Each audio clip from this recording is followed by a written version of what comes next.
My fiancée is covering up her sister's affair, so I exposed the whole thing. Part 2. First off, I left Mark's house pretty late that night.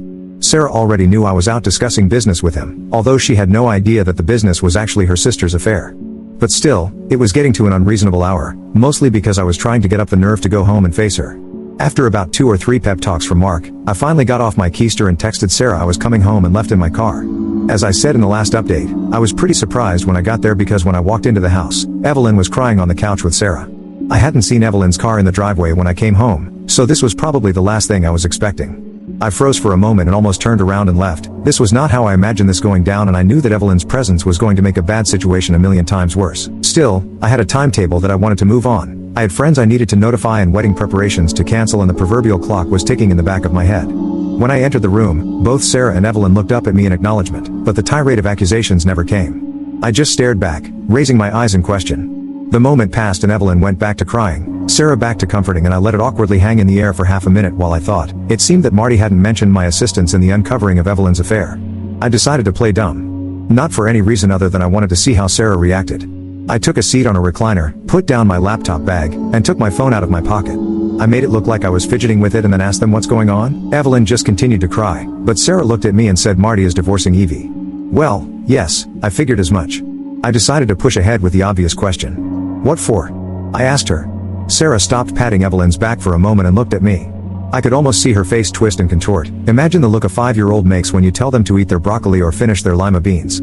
Evelyn shot Sarah a look that I didn't need to be a sister to understand, and there was a pregnant pause until Sarah finally said, she cheated on him. Now, I have to admit, this response freaking floored me.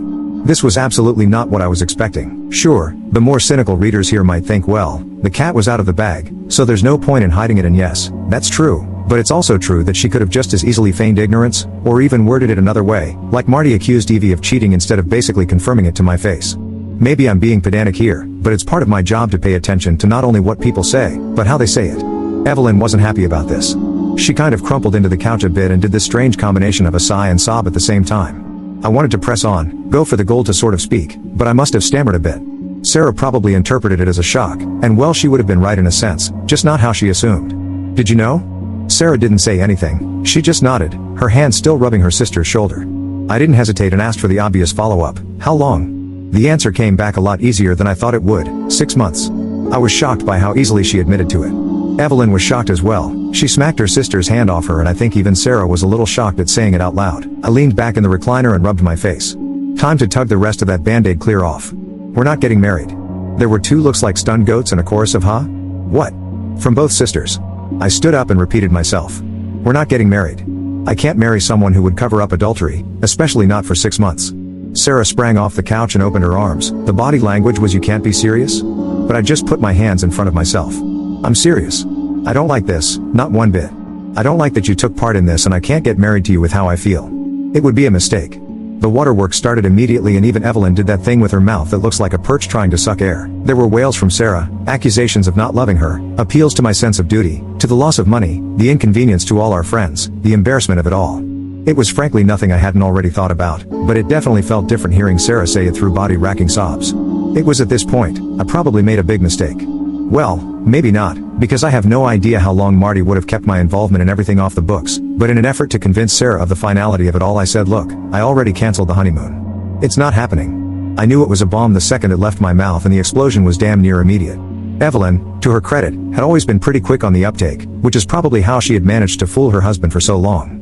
I could almost see the realization dawning on her when she put it all together with my appearance at the bar earlier in the evening. She screamed, "You son of a," and flew across the room at me. Now, I'm not a huge guy, but I'm no slouch either, but the force that Evelyn flung herself at me had me staggering backward, and I barely had enough time to get my hands up before she started raking my face with her fingernails. I almost lost the phone I still had in my hand, but still managed to push her away and say very loudly, "Evelyn, get off me. Sarah, get your sister under control." Evelyn made another lunge for me, but surprisingly Sarah did exactly what I asked her to and wrapped her arms around her sister's waist and held her in place. I looked at Evelyn and yelled, "Get out of here right now or I'm calling the police," holding my phone up for emphasis. Sarah asked both of us to calm down. She said to me, she doesn't have anywhere to go right now, and Marty took her car keys. That explained the lack of a car in the driveway, but I didn't care.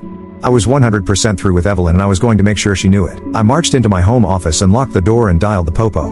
I told them I had been attacked by my fiance's sister and had locked myself in my office, that I was bleeding from my face, Evelyn had scratched me pretty good along the inside of my left eye, and that my vision was blurry and I feared for my life. I even told them that I had recorded the entire altercation on my phone. Just as I was finishing up my conversation, Sarah comes knocking on the door. "Op, please come out, we need to talk about this. And please, I love you, don't do this. We don't need to do this." And even Evelyn is sorry, she wants to apologize. I'm pretty sure that last one was a lie, but Sarah was obviously losing her marbles. I didn't answer her, and her attempts to cajole me out of the office ended probably right when the police rocked up to our front door. I could hear Sarah talking to them and I decided to come out. The cops were two males, one of them looked younger than me, maybe around Sarah's age, and the other one looked older and more annoyed about life in general. I introduced myself, pointed at Evelyn, stating that she attacked me, and offered to show the cops the recording I made. The younger one asked me if I wanted to press charges. I said yes. He asked me again if I wanted to press charges. I said yes again. At this point, both cops looked at each other, and before the young cop could open his mouth again, I said, "Yes, damn it, I want to press charges.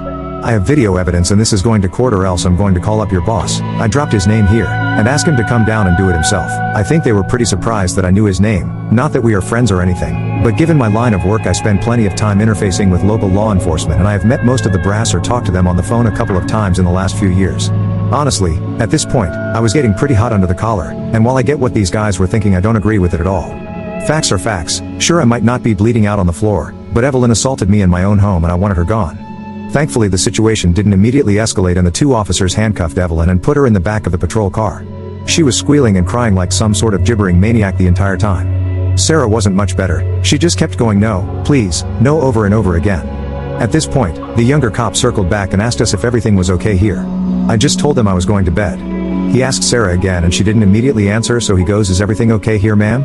It was clear what he was fishing for. At this point, I really disliked this guy, but I bit my lip. Sarah finally realized that the cop was addressing her and she just nodded at him. Obviously the guy is not satisfied with this and starts to ask her again, at which point I interject and say, "If you want to go on a fishing expedition, you might want to do it over there on the lawn where my doorbell camera isn't recording you." I think at this point I had pushed my luck with this guy one too many times, but what could I do?